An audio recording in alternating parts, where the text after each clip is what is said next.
안녕하세요. 요즘처럼 날씨가 갑자기 싸늘해지면 따뜻한 꿀차 한 잔으로 몸의 기운도 돋우고 피로도 푸시는 분들이 많으실 텐데요. 잠자기 전 꿀차 한 잔은 어떤 보약보다 좋아서 잦은 감기와 폐렴을 예방하고 관절 통증까지 싹 날려준다는 사실 혹시 알고 계셨나요? 오늘은 진짜 꿀과 가짜 꿀의 구별법, 꿀이 우리 몸에 주는 다양한 효능, 꿀과 함께 섭취하면 좋은 음식과 피해야 할 음식의 조합까지 알아보겠습니다. 꿀은 꿀벌이 어떻게 꿀을 모으느냐에 따라 간단하게 두 종류로 나눠지는데요. 아카시아 꽃, 밤꽃, 기타 잡꽃에서 꿀을 얻는 천연꿀과 겨울철 벌에게 설탕이나 인공사료를 먹이로 주고 키워서 생산한 사양꿀로 나뉩니다. 천연꿀은 주성분인 포도당과 과당 외에도 비타민, 미네랄, 무기질, 아미노산 등의 영양소가 풍부하여 설탕이 주원료인 사양꿀에 비하여 영양학적으로 더 건강한 장점이 있습니다. 이런 차이로 인해 천연꿀은 일반적으로 더 높은 가치를 가지며 순수하고 다양한 맛과 영양분을 찾는 소비자들에게 더 선호됩니다. 그럼 천연꿀인지 사양꿀인지는 어떻게 구별할까요? 전문가들조차도 그 내용물만 가지고는 구별이 쉽지 않습니다. 색깔이나 맛이 비슷비슷하니 충분히 그럴만 하겠죠? 이럴 때는 제품 겉면에 표기된 탄소 동위원소 비율을 확인하면 비교적 쉽게 구분할 수 있습니다. 탄소 동위원소란 꿀을 태워 이산화탄소로 만들어 질량 분석기에 넣고 성분을 측정한 수치를 말하는데 일반적으로 마이너스 22.5%에서 마이너스 33% 미만이면 천연꿀로 판별을 합니다. 사양꿀의 경우에는 마이너스 13.5%에서 마이너스 20% 정도에 있으니 제품 구입 시 천천히 살펴보시고 구입하시는 게 좋겠습니다.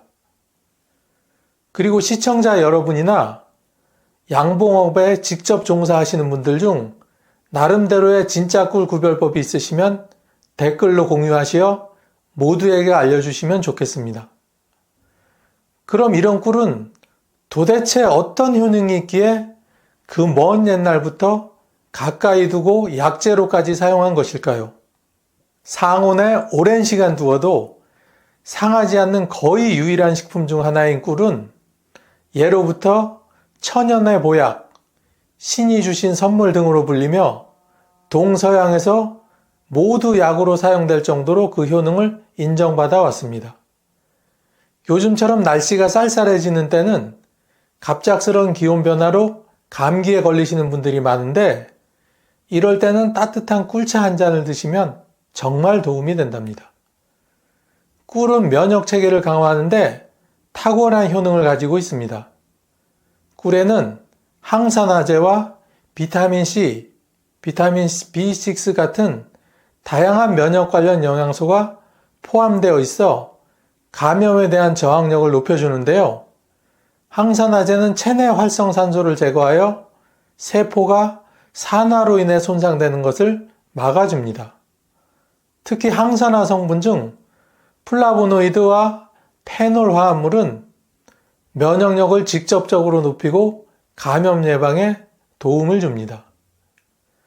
면역력이 약한 겨울철이나 환절기에는 꿀을 꾸준히 섭취함으로써 바이러스 감염을 예방할 수 있으며 감기 증상이 나타나기 시작할 때 따뜻한 꿀 한 잔을 마시면 증상이 악화되는 것을 막을 수 있습니다. 매일 꿀을 적당히 섭취하는 것만으로도 면역 기능을 강화하여 일상적인 감염으로부터 우리 몸을 지키는데 효과적입니다. 날씨가 차가워지면 혈액순환이 느려지고 관절 주변의 근육과 인대가 수축하게 됩니다. 이로 인해 관절염 증상이 악화되기 쉬운데요. 특히 11월의 건조하고 추운 기온은 무릎과 손목 같은 주요 관절에 더 많은 부담을 주어 통증을 유발할 수 있습니다. 이럴 때는 꿀이 정말 유용합니다. 꿀은 염증을 줄여주고 상처 치유를 돕는 천연 항염제 역할을 합니다. 꿀 속에 함유된 폴리페놀과 같은 항염 성분은 염증을 감소시키며 특히 관절염이나 인후염 같은 염증성 질환을 완화하는 데 큰 도움을 줍니다. 이러한 성분들이 체내 염증 반응을 억제함으로써 염증으로 인한 통증을 줄여주고 상처가 빠르게 치유되도록 도와줍니다. 특히 꿀을 따뜻한 물이나 차에 타서 마시면 목의 염증이 줄어들고 인후통이 완화됩니다. 외부 상처에도 꿀을 바르면 상처를 감염으로부터 보호하고 치유 속도를 높여줍니다. 실제로 꿀은 오랜 동안 피부 상처 치유에 활용되어 왔으며 오늘날에도 자연요법의 하나로 널리 쓰이고 있습니다. 이렇게 꿀의 항염작용은 다양한 염증성 질환을 예방하고 치유하는 데 도움이 됩니다. 나이가 들면서 늘 속이 더부룩하고 소화가 잘 안 되시지는 않나요? 그렇다면 따뜻한 꿀차 한 잔을 드셔보세요. 꿀은 위와 장의 건강을 증진시키는데 매우 유익한 천연 소화제로 작용합니다. 꿀에 포함된 다양한 효소들은 소화를 촉진하고 특히 위산을 조절하여 소화불량이나 속쓰림을 완화해 줍니다. 꿀에 있는 프로바이오틱스는 장내 유익균의 성장을 돕고 유해균을 억제하여 장내 환경을 건강하게 유지해 줍니다. 장내 균형이 유지되면 소화가 원활해지고 변비 예방에도 효과적입니다. 특히 따뜻한 물에 꿀을 타서 마시면 소화가 어려울 때 속을 편안하게 하고 위장의 부담을 덜어줍니다. 이렇게 꿀은 소화 기능을 돕고 장내 환경을 개선하여 소화기 건강을 유지하는 데 매우 유용한 식품입니다. 꾸준히 섭취할 경우 장 건강을 개선하고 소화 기능을 강화할 수 있어 장기적인 소화 건강 관리에도 효과적입니다. 이렇게 좋은 꿀의 효능을 200% 증가시켜주는 식품이 있다는 사실 혹시 알고 계신가요? 계피와 꿀은 서로 건강 효과를 보완해주는 아주 좋은 조합입니다. 특히 계피에 들어있는 시나몬 알데히드라는 성분은 혈당을 안정시키고 인슐린 저항성을 개선하는 데 도움을 줍니다. 계피는 꿀과 함께 드시면 아침 공복 혈당을 안정적으로 유지하는 데 도움이 되어 하루의 에너지를 길러주는 좋은 습관이 됩니다. 또한 계피는 염증을 완화하는 데도 큰 역할을 하는데요.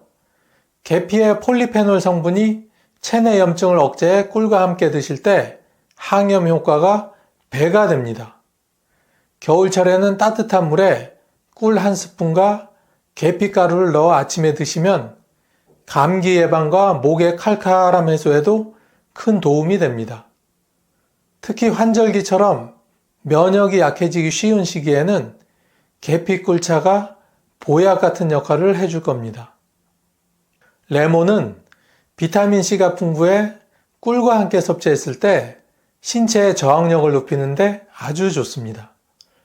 레몬에 함유된 비타민C는 강력한 항산화제로 체내 활성산소를 제거해 세포가 손상되지 않도록 돕고 꿀의 항산화 성분과 만나 면역력을 한층 더 끌어올립니다. 특히 겨울철 목이 칼칼하거나 건조할 때 따뜻한 레몬 꿀차를 한 잔 드시면 감기 예방은 물론 피로 회복에도 좋은 효과를 보실 수 있습니다. 또한 레몬은 소화 촉진에도 효과가 좋은데요.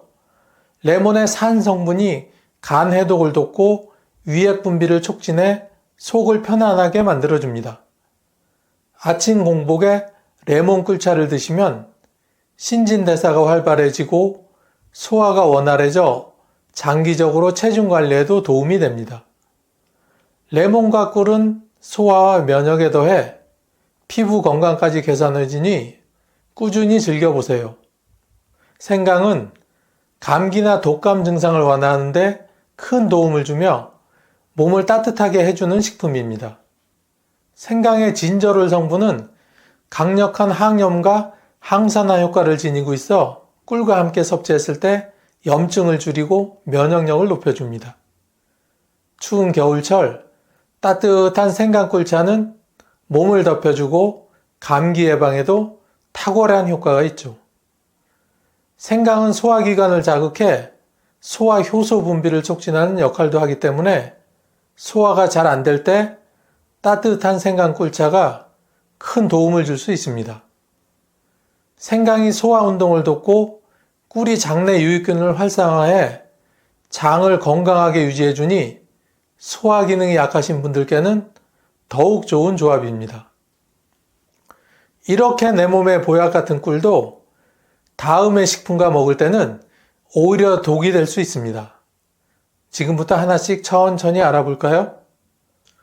두부는 단백질과 식물성 지방이 풍부해서 건강에 좋은 식품이지만 꿀과는 상반된 성질을 가지고 있습니다.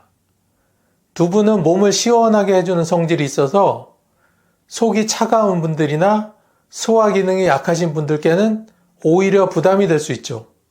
예를 들어 따뜻한 차와 차가운 물을 동시에 마시면 속이 편치 않은 것처럼 두부와 꿀이 만나면 몸에 비슷한 부담을 줄 수 있습니다. 두부에는 단백질 분해를 억제하는 트립신 억제제라는 성분이 있어서 소화를 어렵게 만드는데요. 꿀 속의 당분과 두부의 단백질이 만나면 장 속에서 발효가 되어 복부 팽만갑이나 속이 더부룩해질 수 있습니다.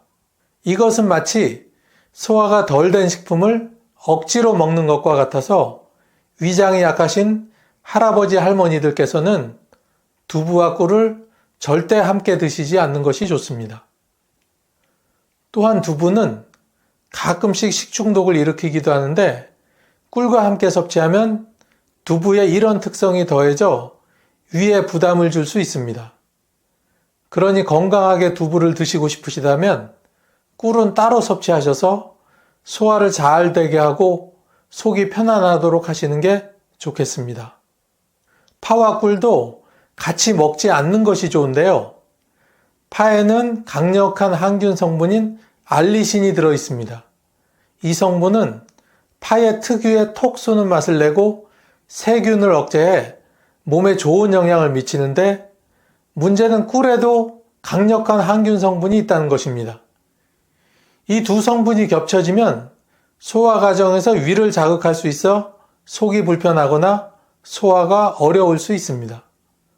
또한 파는 따뜻한 성질을 가진 식품으로 몸의 대사를 활발하게 하지만 꿀과 만났을 때 위에서 알레르기 반응이나 복부 불편감을 일으킬 가능성이 높아집니다. 마치 너무 따뜻한 옷을 입고 뜨거운 음료를 마시면 몸이 갑자기 덥게 느껴지는 것처럼 두 항균 성분이 몸에 부담을 주기 때문입니다. 특히 위장에 예민하신 할아버지 할머니들은 파와 꿀을 함께 드시면 배탈이 나거나 소화가 잘 되지 않아 속이 답답할 수 있습니다. 예를 들어 파와 꿀을 같이 드시는 것은 매운 음식을 먹고 바로 단 것을 드시는 것과 같아서 소화기관에 무리가 갈 수 있습니다. 그러니 파와 꿀을 따로 드시는 것을 추천합니다. 특히 속이 자주 더부룩하거나 소화가 느리신 분들이라면 두 식품을 따로 섭취하는 것이 속 편하게 즐기실 수 있는 방법입니다.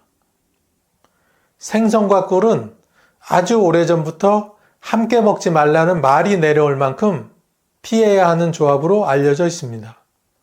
생선에는 단백질과 오메가3 지방산이 풍부해서 건강에는 아주 좋은데요. 꿀과 함께 먹으면 체내에서 독성 반응이 생길 수 있습니다. 쉽게 설명드리면 생선의 단백질이 이 꿀의 당분과 결합하면 소화 과정에서 몸에 무리가 갈 수 있는 화학 반응을 일으키기 때문입니다. 특히 생선의 단백질이 꿀의 당분과 만나면 산화작용이 활발해져서 몸속에 해독이 어려운 독소가 쌓일 수 있습니다. 생선을 드시고 꿀을 바로 드시는 것은 뜨거운 물과 얼음을 동시에 먹는 것과 비슷하게 몸에 충격을 주는 것입니다. 또 꿀 속 당분이 위장에서 발열을 일으키면서 복부 팽만감을 유발하기도 합니다. 생선과 꿀을 함께 드시면 속이 더부룩하고 가스가 차는 느낌을 받을 수 있는 것도 이 때문입니다.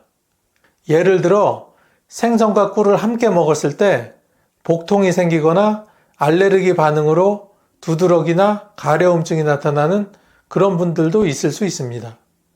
꿀과 생선은 체내 독성을 촉진시킬 가능성이 있다는 점에서 두 가지는 따로따로 드시는 것이 안전한 방법입니다.